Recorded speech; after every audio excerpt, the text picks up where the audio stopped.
გაჩუმება ეს იგივეა, საკუთარი გენი შენივე მორჩილებით გაწირო მარადიული მონობისთვის, სიმშვიდე. ისედაც დაჭოკილმა ხალხმა სადღა უნდა დაიჩოქოს. ყველაფერი მიწასთან არის გასწორებული და ეს სწორედ იმიტომ მოხდა, რომ სიმშვიდე შეინარჩუნეს. ადამიანს ავარაფერი საკუთარი აღარ გააჩნია. ხოლოდ ცრურწმენა და ჩანერგილი შიში. კიდევ სიმშვიდე, სადღა დაიჩოქოს ქართველმა. ერთი იზღა დაგვრჩენია, დაველოდოთ როდის მიგვაკრიან მიწას, თუ გონს მოვეგოთ და ერთხელ და სამუდამოდ ღრმად ამოვისუნთქოთ. თქვენ კი საქართველოს გაბწყინებას ელოდებით. ვის გაბწყინებას? როცა 130 მილიონერმა პარლამენტარმა და 10 მილიარდერმა გადაინაცილა ქვეყანა. ერთი კლინიკაც კი აღარ არის, რომ ის მფლობელს 200 მილიონზე ნაკლები ქონება ჰქონდეს. საქართველო იცლება, ადამიანები უსახკაროდ რჩებიან და თავშესაფარს მთელ მსოფლიოში ეძებენ. ამ დროს კი საპატრიარქოს ბალანსზე ქვეყნის მიწების დაახლოებით 33%-ია. ნუ თუ შეუძლებელია თითოეულ უსახკაროს 300 კვადრატული მეტრი მაინც დაურიგდეს. მაგრამ არა, მიზანმიმართულად განხორციელდა პროექტი. საქართველო ქართველების გარეშე. კაზინოებმა და ბანკ ლომბარდებმა დაანგრიას ეს ქვეყანა. ძლიური 45%-ია.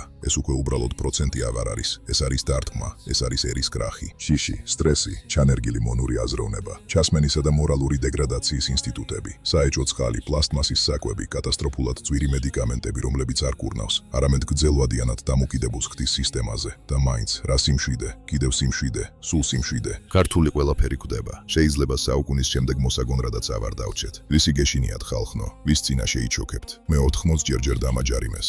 ადმინისტრაციულიც მომისაჯეს და პატიმრობაც, ხოლო სიმართლის თქმის გამო, მაგრამ გვერდით არავინ დამიდგა. დამოფხიზლდით ქართველებო, დაუდგეთ ჩვენს სისხლს, ხორცს და თავისუფლებას გვერდში. ეს ბოლო ეტაპია, ან ერი გაქრება, ან გადავა სინათლის გამარჯვებაში. რა დროს მასკებია, თვალებში შეხედეთ რეალობას. ფსიქიკურად გშლიან, უარესი რეპრესიები გველოდება თუ ისევ დუმილს და სიმშვიდეს ავირჩევთ. არანაირი შიში, თავები აწიეთ. შეხედეთ რეალობას პირდაპირ და აკვირდით ყველაფერს და ამოიღეთ თქვენში ჩანერგილი სიტყვა. პატარა ადამიანი ხარ, შენ შეგიძლია, ჩვენ შეგვიძლია. საქართველო სრული სვლით სინათლისკენ. ორი არჩევანი გაქვთ, ან მონობა სიცოცხლის ბოლომდე, ან შიშთან შეხვედრა, მისი დაძლევა და ქვეყნის გაბწყინება. იმოქმედე, არა ძალადობით, არამედ სინათლით. რა გაბწყინება? გაბწყინება იქ არ არსებობს, სადაც ქვეყანა საკუთარ ხალხს სისხლს აცლის და ამას განვითარებას ეძახის. ეს არ არის გაბწყინება, ეს არის კარგად შეფუთური ექსპლუატაცია. პარლამენტში მილიონერები კი კონერები კი არ მართავენ ქვეყანას. ისინი მართავენ შენს ჯიბეს, შენს დროს და ბოლოს, შენს სიცოცხლეს. საბანკო სისტემა, ეს არ არის დახმარება, ეს არის ფინანსური ბორკილი, რომელიც ნელ-ნელა გიჭერს ხელზე ხელს. პროცენტი არ არის ციფრი, ეს არის მარუჟი, ლომბარდი, ბიზნესი არა, სასუწარკვეთაზე აშენებული საფლავია. სამორინე, თამაში არა, მათემატიკურად გამოთვლილი ძარცვაა, სადაც შენ ყოველთვის ნადავლი ხარ. პროდუქტი გაძვირებულია, შენი შრომა გაუფასურებული. კომუნალური გადასახადი, არა მომსახურება, არამედ გადასახადი იმისთვის, რომ უბრალოდ იარსებო. ნეპოტიზმი, ეს უკვე კულტურაა. თუ ვიღაცის არ ხარ, არავინ ხარ. მედიცინა, ადამიანი იქცა ანგარიშად, რაც უფრო დიდხანს ხარ ავად, მით უფრო მომგებიანი ხარ. ფარმაცია, მკურნალობა მეორეხარისხოვანი, მთავარია გადიდვა, განათლება, აზროვნების მოკლა დახვეწილი მეთოდებით. სისტემას არ სჭირდება მოაზროვნე, სჭირდება მორჩილი. რელიგია, სულიერი გზამკვლევი კი არა, ხშირ შემთხვევაში შიშის ინსტრუმენტი, რომ არ დასვა კითხვა, რომ არ იფიქრო, რომ დაელოდო ზემოდან და არასდროს იმოქმედო აქ. და ყველაზე მძიმე, ხალხის დიდი ნაწილი აღარ ეძებს სიმართლეს, ეძებს კომფორტულ ტყუილს, ეძებს ვინმეს, ვისაც ემსახურება, ვიდრე თავად აირებს პასუხისგებლობას. აი სიმართლე, რომელიც ბევრს არ უნდა გაიგოს. სისტემა არ არის ძლიერი, შენ აძლევ ძალას. ის არ გჩაგრავს, შენ აძლევ უფლებას. ყოველ ჯერზე, როცა დუმხარ, როცა ეგუები, როცა შიშს არჩევ, შენ თვითონ აშენებ იმ კედელს, რომელიც მერე გაკავებს. გაბრწყინება არ მოვა, არც ღმერთის სახელით, არც პოლიტიკოსის დაპირებით, არც კარგი დროის მოლოდინით. ან შენ გაიღვიძებ, ან ეს ყველაფერი კიდევ უფრო გამკაცრდება. შუა გზა არ არსებობს. ან დგები ფეხზე, ან დარჩები მუხლებზე. იცხოვრო სიცრუეში. ეს არ არის უბრალოდ არასწორი ინფორმაციის დაჯერება. ეს არის მდგომარეობა, სადაც ადამიანი ნელ-ნელა კარგავს საკუთარ თავს ისე, რომ ამას ვერც ამჩნევს.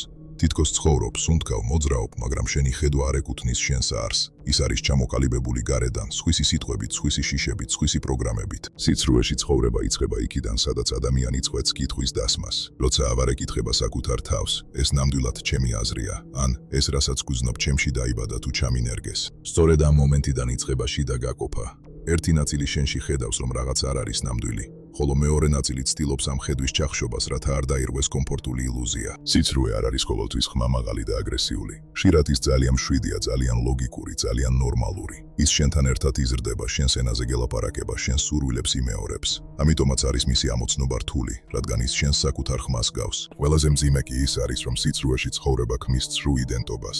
ადამიანი იწყებს თავის აღქმას იმ როლებით, რომლებიც მისცეს, იც მას მისცეს, არა იმით, რაც რეალურად არის. ის ხდება სახე, რომელიც სხვებისთვის უნდა მოერგოს და ნელ-ნელა ავიწყდება, რომ ეს მხოლოდ ნიღაბია. ამ დროს სული თითქოს ჩუნდება, არა იმიტომ, რომ გაქრა, არამედ იმიტომ, რომ ავარ უსმენენ. სიღრმეში სიცრუე ყოველთვის იწვევს შიდა დაძაბულობას. შეიძლება გარედან ყველაფერი კარგად ჩანდეს, მაგრამ შიგნით არის უხილავი დაღლა, სიცარიელე, აუხსნელი დისკომფორტი. ეს არის ნიშანი, რომ შენი რეალური არსი და შენი ყოველდღიური ცხოვრება ერთმანეთთან ავართან ხვდება. და მაინც, ყველაზე მნიშვნელოვანი ის არის, რომ სიცრუე ვერ უძლებს სრულ ცნობიერ დაკვირვებას. საკმარისია ადამიანი ერთხელ მაინც გაჩერდეს და ბოლომდე გულწრფელად შეხედოს საკუთარ თავს, ყოველგვარი გამართლების, შიშის და გაქცევის გარეშე და ბზარი ჩნდება. ეს ბზარი არის დასაწყისი, არა დასასრული, არამედ რეალური ცხოვრების დასაწყისი, ისი. სიცრუეში ცხოვრება ნიშნავს იყო დაშორებული საკუთარ სიმართლეს, ხოლო სიმართლესთან დაბრუნება ეს არ არის მარტივი პროცესი. ეს არის დაშლა ყველაფრის, რაც შენ გეგონა რომ იყავი, მაგრამ სწორედ ამ დაშლაში იბადება თავისუფლება, არა გარედან მოცემული, არამედ შიგნიდან ამოსული. და ბოლოს, ყველაზე ღრმა პარადოქსი, ადამიანი, რომელიც აცნობიერებს, რომ ცხოვრობდა სიცრუეში, უკვე აღარ ცხოვრობს მასში. ადამიანთა საზოგადოებაში ხშირად შეგვიძლია დავინახოთ სამი ძირითადი როლი, რომლებიც ერთმანეთთან მუდმივ დინამიკაში არიან. ერთი ბრბო, მასა. ეს არის ადამიანების ის ნაწილი, რომელიც უმეტესად მოქმედებს ავტომატურად, ჩვეუნი ჩარჩოებით და გარედან მიღებული გავლენებით. ბრბოსთვის დამახასიათებელია ემოციებზე სწრაფი რეაგირება, ინფორმაციის ზედაპირული მიღება, ტენდენციების მიყოლა, პასუხისგებლობის გადანაწილება, ყველა ასე აკეთებს. ბრბო არ ნიშნავს სიბრიყვეს, ეს უფრო მდგომარეობაა, როცა ადამიანი არ იყენებს სრულად საკუთარ ცნობიერებას. 2. ბრბოს მმართველი. ეს არის ის, ვინც ხედავს ბრბოს ქცევის მექანიზმებს და იყენებს მათ. მმართველი შეიძლება იყოს ლიდერი, პოლიტიკოსი, მედია სივრცის კონტროლერი, იდეების გამავრცელებელი. მისი მთავარი იარაღებია ემოციების მართვა, შიში, იმედი, ბრაზი, ნარატივის შექმნა, რა არის სწორი, არასწორი. ყურადღების გადატანა. მმართველი ყოველთვის არ არის ნეგატიური, მაგრამ როცა ძალაუფლება მხოლოდ კონტროლისთვის გამოიყენება, იქ იწყება მანიპულაცია. 3. დამკვირვებელი. ეს არის ყველაზე იშვიათი კატეგორია. დამკვირვებელი არ ერთვება ბრმად არც ბრბოში და არც მმართველის თამაში. მისი მახასიათებლებია კრიტიკული აზროვნება, საკუთარი ემოციების გააზრება, პროცესების გარედან დანახვა, დამოუკიდებელი არჩევანის უნარი. დამკვირვებელი ხედავს, როგორ იქნება ბრბო, როგორ მართავენ მას და სად არის სიმართლე ამ ყველაფრის მიღმა. მოკლედ, ბრბო მიყვება, მმართველი მართავს, დამკვირვებელი აცნობიერებს. ყველაზე საინტერესო ისაა, რომ ერთი და იგივე ადამიანი შეიძლება სხვადასხვა სიტუაციაში სამივე როლში იყოს. საკითხავი კი ყოველთვის ერთია. ამ მომენტში შენ ვინ ხარ, ბრბო, მმართველი თუ დამკვირვებელი?